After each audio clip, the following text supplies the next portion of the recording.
The morning of your install, the crew will arrive between 8 and 10 a.m. They'll begin with notifying the homeowner of their arrival, after which they'll conduct an initial site assessment for electrical panel location, roof access points, and fall protection installation. Once on the roof, the crew will begin. Step 1. Panel layout. The crew will measure out exactly how the panels are going to be installed on the roof. If there are any major changes to the layout, this will be discussed with the homeowner and okayed before moving forward. Step 2. Conduit and inverter location approval. The solar panels on the roof need to be wired to the electrical panel on the side of the home.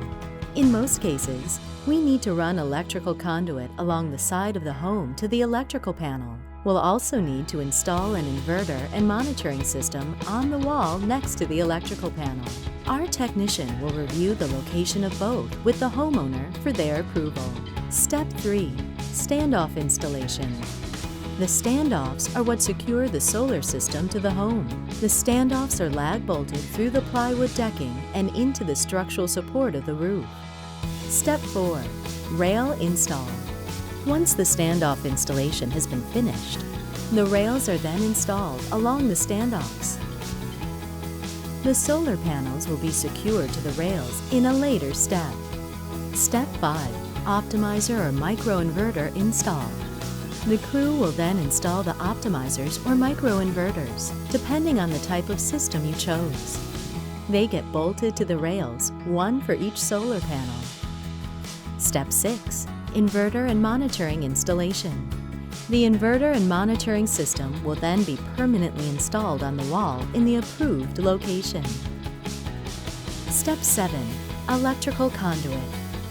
Next, the electrical conduit is installed from the roof all the way down to the electrical panel. The crew will pull an assortment of wires through the electrical conduit. These wires will be connected to the panels on the roof, then into the inverter, and finally into the home's main electrical panel. Step 8. Solar panel install. The solar panels are then brought to the roof and installed one at a time. They're secured by 4 bolts that permanently attach them to the rail system. Step 9. System testing. The system is then turned on temporarily to confirm everything is working correctly. Before the crew leaves, we will typically turn the system off until SDG&E has issued their permission to operate. Step 10. Final walkthrough. Lastly, one of our staff will be sure to walk the project to answer any questions and confirm that the homeowner is 100% satisfied with their installation process.